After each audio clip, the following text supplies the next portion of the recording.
एक परिवार में एक नई नवेली दुल्हन थी जो कि अभी 1 साल ही हुए थे उस दुल्हन को उस घर में आए हुए। और उसके साथ उसके जो सास ससुर थे वो आज बड़ी गर्मी से बात कर रहे थे, उससे लड़ झगड़ रहे थे, उसको ताने मार रहे थे, बोल रहे थे कि तुमने अभी तक हमारे घर में कोई किलकारी नहीं गूंजी और कोई खुशी नहीं दी। ये बात कहीं ना कहीं वो बहू सुन तो रही थी, लेकिन कर भी क्या सकती थी, उसके बस की कुछ बात नहीं थी।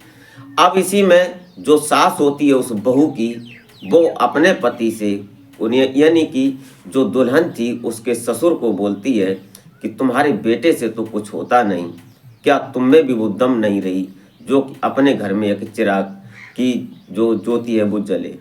ये बातें उस घर में हो रही थीं और झगड़ा भी हो रहा था और आपस में सास और बहू तकरार कर रही थी और ससुर इस बात को सुन रहा था। अब ससुर जो था वो तो पहले से ही सोच रहा था कि ऐसा मौका मिले तो मैं कुछ करके दिखाऊं।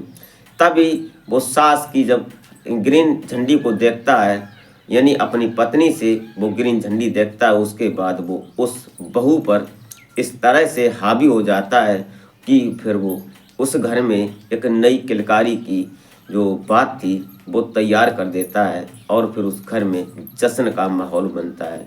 लेकिन उसके बाद उस बहू ने अपने ससुर के साथ क्या किया वो इस कहानी के माध्यम से जानेंगे।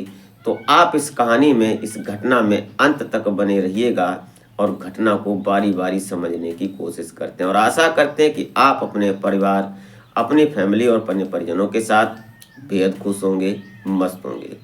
तो वीडियो में आगे बढ़ने से पहले आपसे बस वो एक छोटी सी रिक्वेस्ट कि अभी तक अगर आपने हमारे चैनल को सब्सक्राइब नहीं किया है तो सब्सक्राइब कर लें, एक लाइक करके एक छोटा सा कमेंट अवश्य कर दिया करें ताकि मेरा हौसला बढ़ता रहे।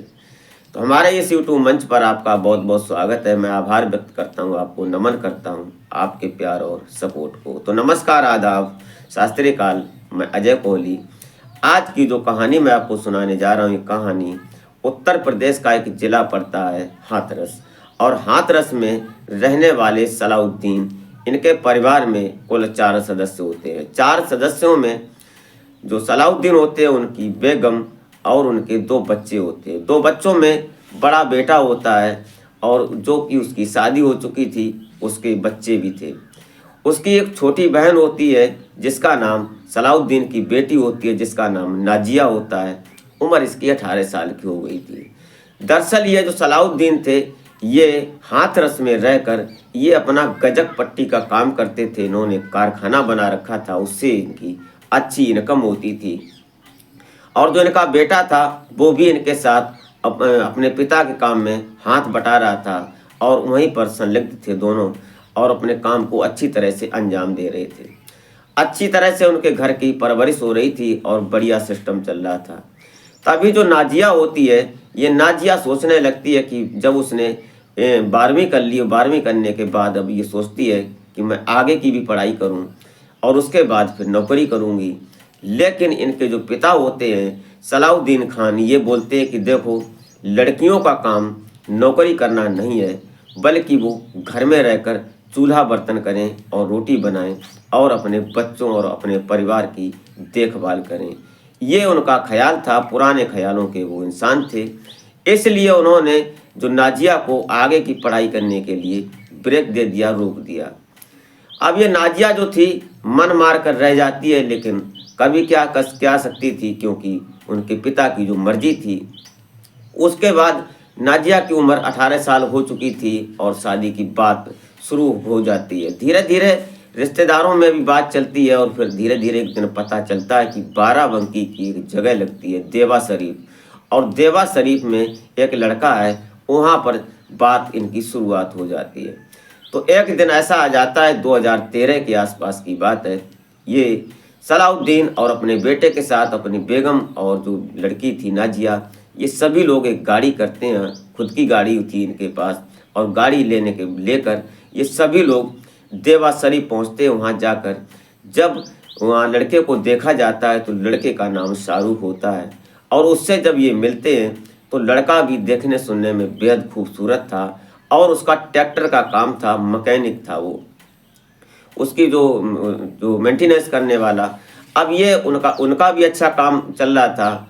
ये सब देखने के बाद दोनों परिवार मिलते हैं और फिर दोनों की बात तय हो जाती है। जब बात तय हो जाती है तो समय के मुताबिक लगभग 2 महीने के बाद नाजिया और शाहरुख की शादी संपन्न करा दी जाती है। जब निकाह करके नाजिया अपनी ससुराल जाती है तो घर में बड़ी खुशियां थीं, दोनों परिवारों में खुशियां थीं और समय आगे चलने लगता है। जब वक्त का पहिया धीरे धीरे आगे बढ़ा तो पता चलता है कि जो शाहरुख है वो नाजिया के लायक नहीं है, या फिर इधर इनके जो सास ससुर थे नाजिया के, वो इस बात को सोच रहे थे कि अभी तक ऐसा क्यों नहीं हुआ कि घर में कोई खुशी की बात हो।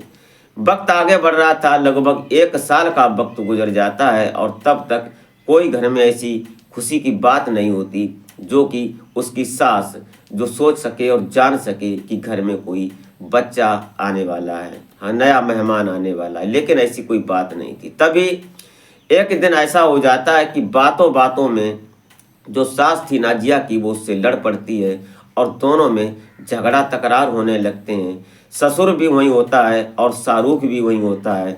सभी के बीच में जो नाजिया की सास होती है वो बोल देती है कि अभी तक तूने हमारे घर में कोई खुशियां नहीं दी, अभी तक ऐसा नहीं लगा कि हमारे घर का कोई चिराग आएगा। ये बातें सुन रही थी, तभी नाजिया जो थी, नाजिया को भी गुस्सा कब तक थमे, कई दिन की बात हो चुकी थी इसी बात को लेकर टेंशनबाजी में। तो नाजिया का भी आज मुंह खुल जाता है और वो बोलने लगती है कि तुम अपने बेटे को देखो, हमसे ये बात कह रही हो, तुम्हारे बेटे में तो वो जुर्रत है नहीं जो तुम हमसे कह रही हो। ये बात सुनकर कहीं ना कहीं जो ससुर होता है उसके दिमाग में सनसनी आ जाती है। वो सोचने लगता है कि इसका मतलब मेरा बेटा ही लायक नहीं है। अब जो सास थी उसकी, वो डॉक्टर के पास ले जाती है नाजिया को और इसको भी, अपने बेटे शाहरुख को भी लेकर जाते हैं। तो उनका दोनों का टेस्ट होता है। तो टेस्ट में ये पता चलता है कि जो शाहरुख है इसके अंदर वो क्षमता नहीं है जो कि वो बच्चे पैदा कर सके।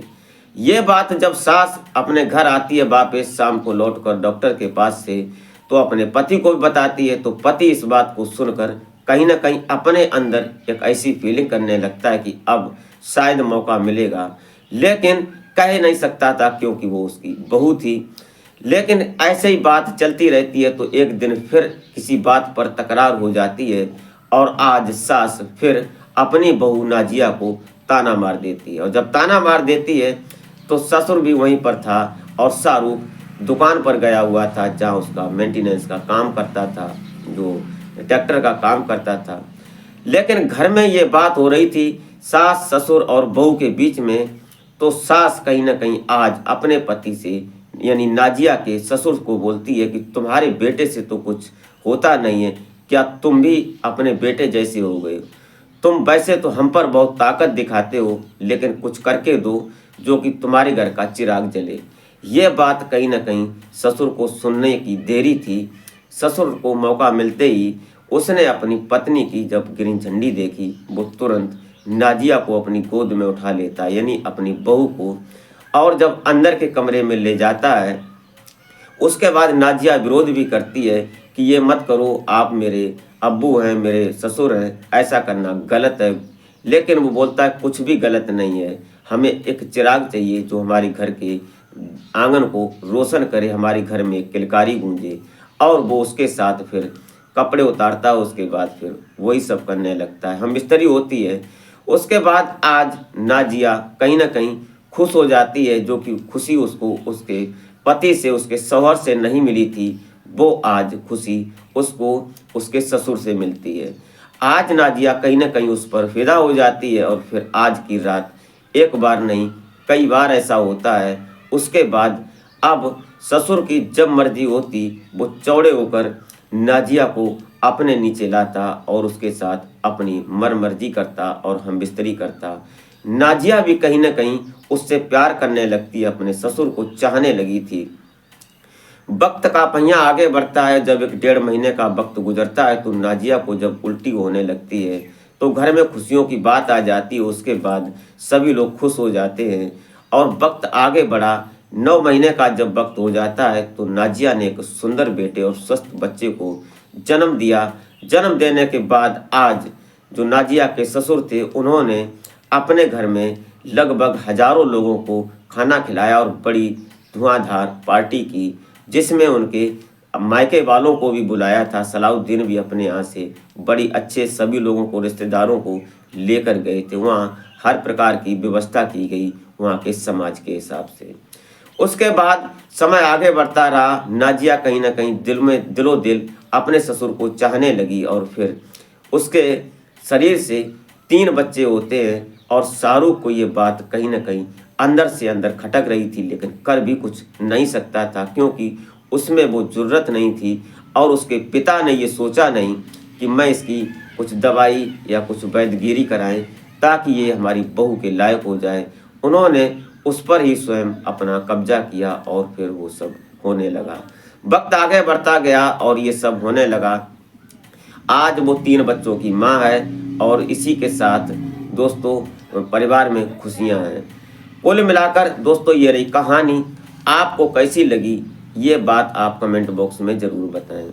और अभी तक अगर आपने हमारे चैनल को सब्सक्राइब नहीं किया है तो सब्सक्राइब अवश्य कर लें, एक लाइक करके एक कमेंट जरूर कर दिया करें। दोस्तों ये घटना हमने सोशल मीडिया से उठाई है, इसमें हमारी सफ़र तक कोई जिम्मेदारी नहीं लेता। इस घटनाक्रम को सुनाने का उद्देश्य किसी को हैरान या परेशान करना नहीं, बल्कि आपको जागरूक करना होता है। दोस्तों मिलते हैं फिर नेक्स्ट वीडियो में, तब तक के लिए जय हिंद।